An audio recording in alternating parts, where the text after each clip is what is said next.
The Boston Bruins have released multiple updates this morning ahead of tonight's game against the Nashville Predators, including some roster moves and a brutal injury report for Brad Marchand. We're going to be talking about all of that here in this video, as well as what this means going forward for the Boston Bruins, as this team is now leaking oil as we head towards the end of the season. Before we get into it very quickly, though, we have a very exciting announcement.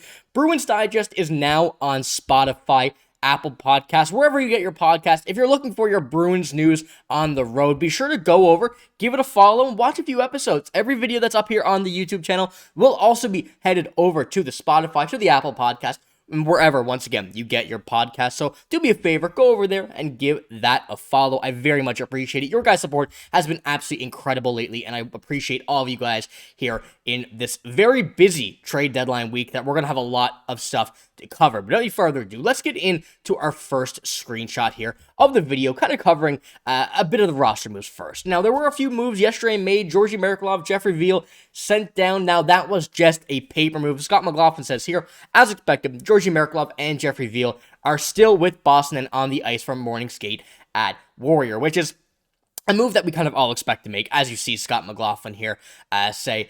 The Bruins are so injured. There was really no point in sending these guys down. They would have had to call many people up again, and Georgi Merkulov has been the guy that we've all been waiting to make his, NHL, I don't want to say debut, but his NHL regularly scheduled appearances, I guess we could say. Having him finally called up to this team was something that we've all been waiting for, and having him play one game and then be sent down really made no sense, but I guess we could say that we're going to be expecting a few more moves here from the Boston Bruins as well now with this injury to Brad Marchand that we will get into here in a minute. But one move that was not a paper move was Ian Mitchell getting sent down to Providence.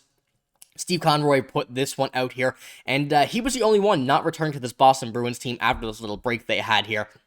And there are some theories out there, and there's some people speculating that this could be a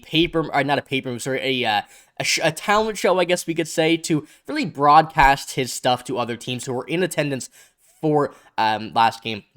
And going to look at that scouting report against the Minnesota Wild. Ian Mitchell, certainly another trade candidate, I guess we could say, for teams looking for that really, deep depth defenseman or seventh defenseman, whatnot. And the Bruins are still looking to kind of move a few other pieces that we will get into here later bit in this video, as well as next video that we're going to be talking about. Once again, another update on Brandon Carlo. So be sure to hit the sub button and stick around for that.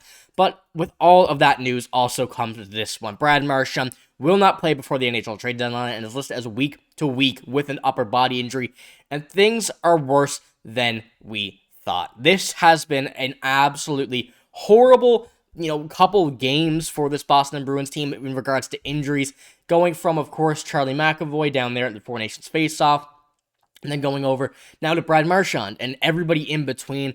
Having him out week to week, I think at least certifies one thing and really confirms that he is not going to be traded, even though the odds I think were already so low. But the fact that now we're getting this coming out, that Brad Marchand out week to week, this team are going to be sellers. And, I have not officially said it. I'm still not an analyst or whatnot, so I can't really confirm what the Bruins' plan is. But if they do not go out here and sell at this deadline, things are going to be a problem. And I think that's something that is seriously wrong with this team. But once again, Brad Marchand out for the deadline and week to week, and there is something in my mind that is telling me that Brad Marchand may be done for the season. And kind of theorizing that, is not obviously not the best thing. It's not what we wanted to hear, but as we do kind of look to how the season went, how this, whole event played out from this season, Brad Marchand has been injured going out of this offseason. 3 surgeries in the offseason. This year starting off slow, playing very well now as of late. And there's something in me telling me that the Boston Bruins may choose to sit him for the rest of the season, knowing how this season's going with week to week, 19 games left. Sit him, let him get healthy for next season, and let this contract play out the way it's going to, with an extension hopefully coming soon. But, obviously, there's that thing in Brad Marchand as well. He will not want to miss a game. He will not want to, go out there, even if this team is so far from the playoffs that it's not even close, which, realistically they are.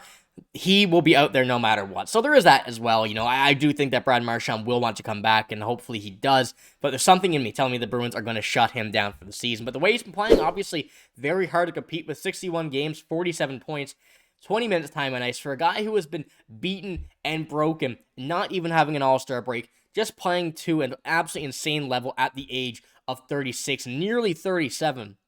Brad Marchand has deserved whatever he wants to do. He's deserved the right to call his own shots, whether or not he does want to sit out, whether or not he does want to get back, and the latter of the options are likely the one. Brad Marchand is still going to be a dog. But if this was his last game for the season the other night, hopefully, he comes back healthy next year with a better contract. And, not better as in terms of helping out the Bruins, but one that we hope to see him just be happy with. And I think that's the best thing that we can go forward with him.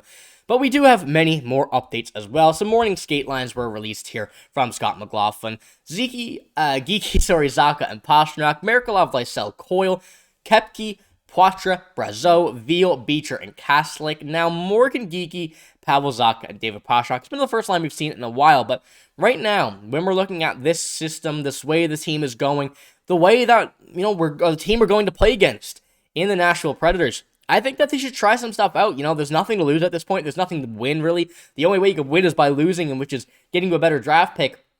And when it does come down to the options that the Bruins have, why not try Merkulov on that first line? Why not call Poitras up and move Poitras up and try him on the first line? Why not call Lysell up and play him on the second line? I think there's many options that this Bruins team could do. I'm expecting to see some more stuff like that as we kind of get further down the season, as well as, how the injuries kind of play out on this sort of things, because we've seen, once again, Brad Marchand out now for a little while. That's why Merkulov's moving up to that second line. You never know what else is going to happen along, especially with the trade deadline, as Geekie and Zacha are both players that teams are interested in, and we're going to touch on that a little bit here at the end of this video. But when we're looking at this whole game play out, this whole rest of the season, I think the Bruins need to try some stuff and just have some fun with it. It is going to be not a great time to see them not in the playoffs, but, that's the way that the cookie crumbles at this point in this part of the season, and the way that they've been playing. But what I mentioned here, with looking at those potential trades, we have to take in a bit of consideration of some players that will not be with this team come Friday. In addition to Carlo, the Bruins are also open to taking calls on Pavel Zacha, Charlie Coyle, and Morgan Geekie. Then, along with Frederic and Brazeau on the table, everything I've heard points to off-season deals unless someone panics and really wows. Now, this is an interesting one to kind of look at, and we're going to touch on this in a later video as well. I'm going to have a video about Brandon Carlo later today, going to another team over in that Western Conference that a lot of teams are very kind of pushing for him now.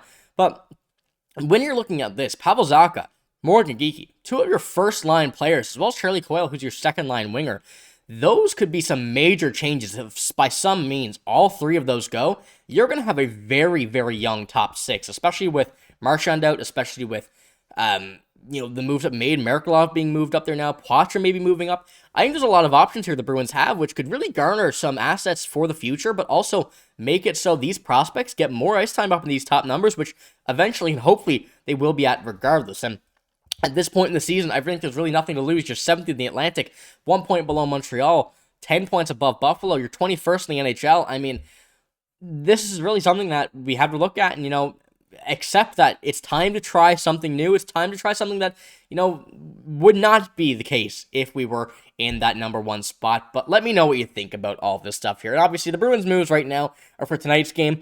I'd say we're going to see a boatload of moves tomorrow as well, with whatever's going on after this game, with, another player called up, with Marchand out. And I think there's a lot of moves that are going to be made over the next few days, as well as trades. So if you don't want to miss any of that, be sure to hit the sub button. Join me here on the channel. If you can't watch these videos, go over to Spotify, Apple Podcasts, wherever you get podcasts, and hit the follow button so you can listen on the road and stay up to date with all your Boston Bruins news wherever you are. But like I said, that's all I got. Thank you for watching. Hope you have a great day. See you later.